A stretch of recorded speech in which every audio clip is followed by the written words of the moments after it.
चतुराई एक गरीब आदमी था। एक दिन वह राजा के पास गया और बोला, महाराज, मैं आपसे कर्ज मांगने आया हूं। कृपा कर आप मुझे 5,000 रुपये दें। मैं 5 वर्ष के अंदर आपके रुपए वापस कर दूंगा। राजा ने उसकी बात पर विश्वास कर उसे 5,000 रुपये दे दिए।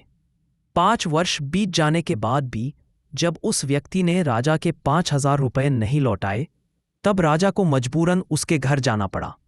लेकिन वहां वह व्यक्ति नहीं मिला। जब भी राजा वहां जाता, बहाना बनाकर उसे वापस भेज दिया जाता।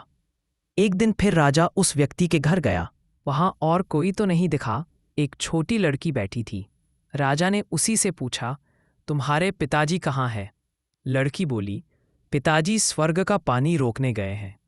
राजा ने फिर पूछा, तुम्हारा भाई कहाँ है? लड़की बोली, बिना झगड़ा के झगड़ा करने गए हैं। राजा के समझ में एक भी बात नहीं आ रही थी, इसलिए वह फिर पूछता है, तुम्हारी माँ कहाँ है? लड़की बोली, माँ 1 से 2 करने गई है। राजा उसके इन ऊल जुलूल जवाब से खींच गया। वह गुस्से में पूछता है, और तुम यहाँ बैठी क्या कर रही हो? लड़की हंसकर बोली, मैं घर बैठी संसार देख रही हूँ। राजा समझ गया कि लड़की उसकी किसी भी बात का सीधा जवाब नहीं देगी, इसलिए उसे अब इससे इन बातों का मतलब जानने के लिए प्यार से बतियाना पड़ेगा। राजा ने चेहरे पर प्यार से मुस्कान लाकर पूछा, बेटी, तुमने जो अभी अभी मेरे सवालों के जवाब दिए, उनका मतलब क्या है? मैं तुम्हारी एक भी बात का मतलब नहीं समझ सका। तुम मुझे सीधे सीधे उनका मतलब समझाओ। लड़की ने भी मुस्कराकर पूछा, अगर मैं सभी बातों का मतलब समझा दूं तो आप मुझे क्या देंगे? राजा के मन में सारी बातों को जानने की तीव्र उत्कंठा थी। वह बोला, जो मांगोगी वही दूंगा। तब लड़की बोली, आप मेरे पिताजी का सारा कर्ज माफ कर देंगे तो मैं आपको सारी बातों का अर्थ बता दूंगी। राजा ने कहा, ठीक है, मैं तुम्हारे पिताजी का सारा कर्ज माफ कर दूंगा। अब तो सारी बातों का अर्थ समझा दो। लड़की बोली, महाराज, आज मैं आपको सारी बातों का अर्थ नहीं समझा सकती। कृपा कर आप कल आइए, कल मैं जरूर बता दूंगी। राजा अगले दिन फिर उस व्यक्ति के घर गया। आज वहां सभी लोग मौजूद थे। वह आदमी, उसकी पत्नी, बेटा और उसकी बेटी भी। राजा को देखते ही लड़की पूछी, महाराज, आपको अपना वचन याद है ना? राजा बोला, हाँ, मुझे याद है। तुम अगर सारी बातों का अर्थ बता दो तो मैं तुम्हारे पिताजी का सारा कर्ज माफ कर दूंगा।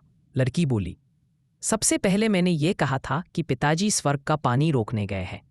इसका मतलब था कि वर्षा हो रही थी और हमारे घर की छत से पानी टपक रहा था। पिताजी पानी रोकने के लिए छत को छा बना रहे थे, यानी वर्षा का पानी आसमान से ही गिरता है और हम लोग तो यही मानते हैं कि आसमान में ही स्वर्ग है। बस पहली बात का अर्थ यही है। दूसरी बात मैंने कही थी कि भैया बिना झगड़ा के झगड़ा करने गए हैं। इसका मतलब था कि वे रेंगनी के कांटे को काटने गए थे। अगर कोई भी रेंगनी के कांटे को काटेगा तो उसके शरीर में जहां तहां कांटा गड़ ही जाएगा, यानी झगड़ा नहीं करने पर भी झगड़ा होगा और शरीर पर खरोंचे आएंगी। राजा उसकी बातों से सहमत हो गया। वह मन ही मन उसकी चतुराई की प्रशंसा करने लगा। उसने उत्सुकता के साथ पूछा, और तीसरी चौथी बात का मतलब बेटी? लड़की बोली, महाराज, तीसरी बात मैंने कही थी कि माँ 1 से 2 करने गई है। इसका मतलब था कि माँ अरहर दाल को पीसने, यानी उसे 1 का 2 करने गई है। अगर साबुत दाल को पीसा जाए तो 1 दाना का 2 भाग हो जाता है, यानी यही था 1 का 2 करना। रही चौथी बात, तो उस समय मैं भात बना रही थी और उसमें से 1 चावल निकालकर देख रही थी कि भात पूरी तरह पका है कि नहीं। इसका मतलब है कि मैं 1 चावल देखकर ही जान जाती कि पूरा चावल पका है कि नहीं, अर्थात चावल के संसार को मैं घर बैठी देख रही थी। यह कहकर लड़की चुप हो गई। राजा सारी बातों का अर्थ जान चुका था।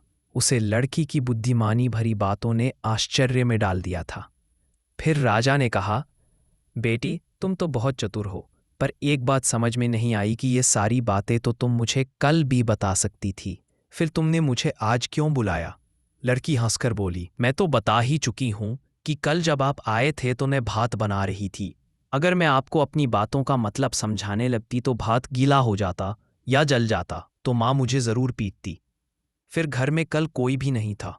अगर मैं इनको बताती कि आपने कर्ज माफ कर दिया है तो ये मेरी बात का विश्वास नहीं करते। आज स्वयं आपके मुंह से सुनकर कि आपने कर्ज माफ कर दिया है, जहां इन्हें है इसका विश्वास हो जाएगा, वहीं खुशी भी होगी। राजा लड़की की बात सुनकर बहुत ही प्रसन्न हुआ।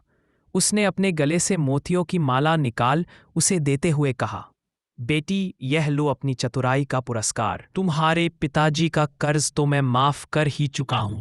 अब तुम्हें या तुम्हारे घरवालों को मुझसे बहाना नहीं बनाना पड़ेगा। अब तुम लोग निश्चिंत होकर रहो। अगर फिर कभी किसी चीज की जरूरत हो तो बेझक होकर मुझसे कहना। इतना कहकर राजा लड़की को आशीर्वाद देकर चला गया। लड़की के परिवार वालों ने उसे खुशी से गले लगा लिया। Like and subscribe.